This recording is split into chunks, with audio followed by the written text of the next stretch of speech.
Hi, my name's Sarah and I've been asked by Country Girls UK to talk a little bit about my life living here on a country estate in Aberdeenshire. My husband is a Ghillie on the estate and I also work on the estate as well. Brian and I moved to Aberdeenshire about 10.5 years ago. We moved up from Perthshire. Brian had been a Ghillie on the Tay for over 25 years and decided that fancied a challenge. It was at a time when we thought, well, we're still just about young enough to start afresh. The job that we moved to was a couple's job, so I also work on the estate. I work for the family in their family home for half of the day, and then for the rest of the time I look after the salmon fishing bookings. I also look after the holiday accommodation that we've got. I look after all of the social media coverage, and basically it keeps us extremely busy.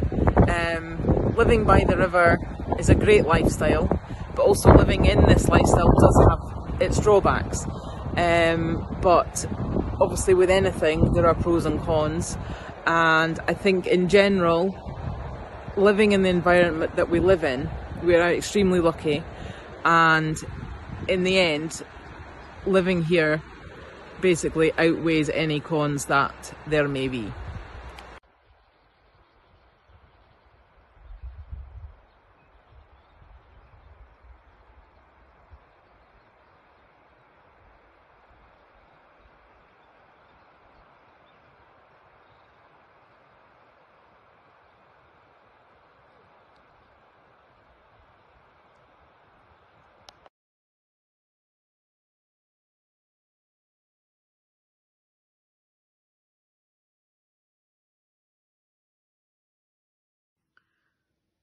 So the view from the master bedroom at Glenbogle,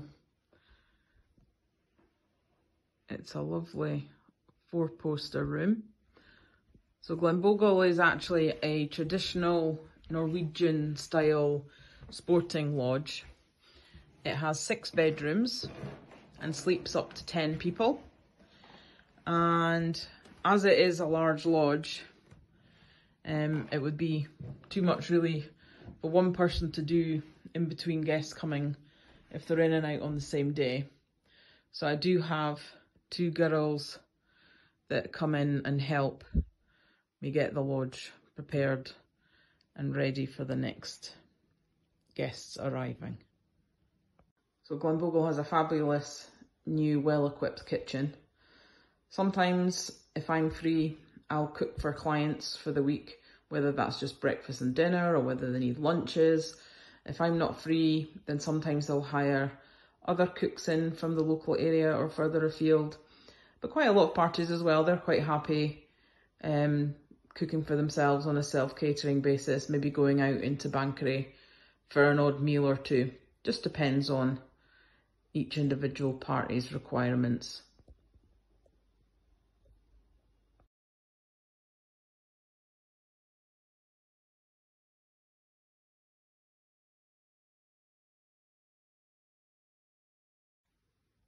So the holiday lodge can be booked not only by the fishermen that fish with us at Cairnton or Middle Blackhall.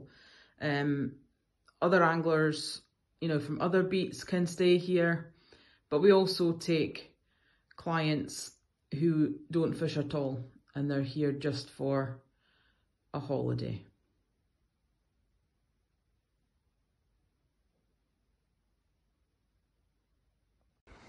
So I decided at the end of last year that I wanted to do something for myself, because living and working on the estate, it sometimes consumes your life completely. So I felt like I needed to start something new to actually get me off the estate and give myself a little bit of a break. And although my whole life, through childhood, all the way through, my family has been involved in shooting and fishing, I never really got into shooting at all myself. But so at the end of last year I thought, no, this is what I'm going to do, and in January I went for my first clay pigeon shooting lesson. Basically I have not stopped since. I've now been on a few Country Girls UK tuition days, and I've also been on a sim day, and I just literally love it so much. I've met some great people along the way, which has also helped greatly because working and living on the estate is very isolating. So really, other than my husband, my bosses and the fishermen, my circle of friends had sort of depleted quite a lot since moving up here. So it's quite nice now, building a nice little group of girls around me. It's really nice seeing them from event to event, and also keeping up to date on what everybody's doing on Instagram. So it's been absolutely amazing, and loving every minute of it.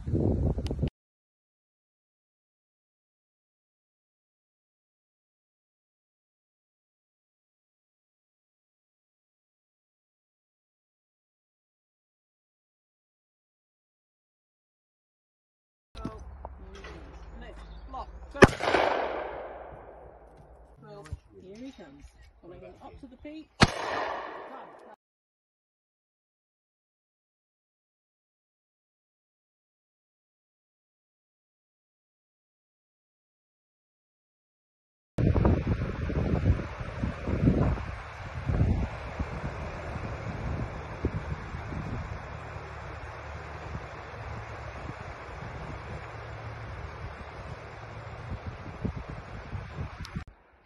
So Glenbogle, which is located on the Middle Blackhall side of the river of the estate, it literally is just a stone's throw from the river and just a few steps away from the Middle Blackhall fishing hut.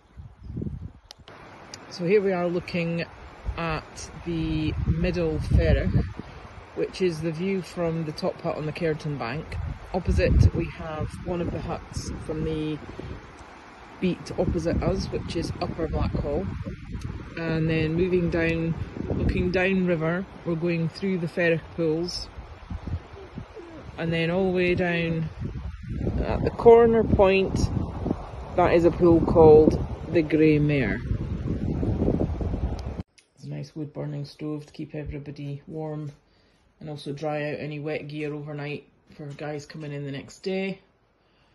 Brian has flies for sale by local fly tire so that everybody can keep topped up, whether they're just here for the day or for the week.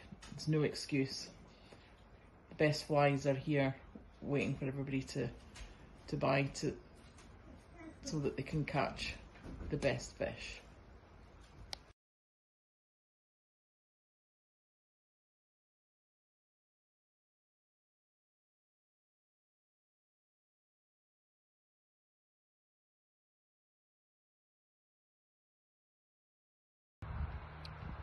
So the estate has got quite a lot of land to be looked after.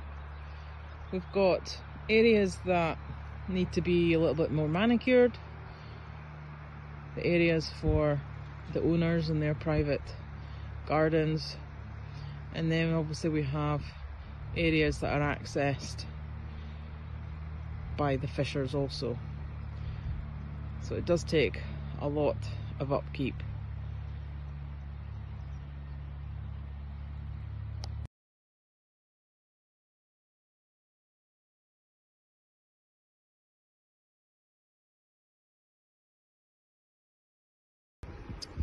So this is the top hut on Cairnton Beat. This is where Brian marks down the water temperature and the water height in the morning, usually taken, depending on time of year, usually taken between 6:30 and 7:30, 8 o'clock in the morning. I'll just take you around to the hut. We've got toilets. And then in here, this is where the fishers all have their breaks, lunch, warm up in the early February, March months when it can be a little bit icy. But there's a fabulous view for people having their lunch, checking out the river, anticipating what might be caught.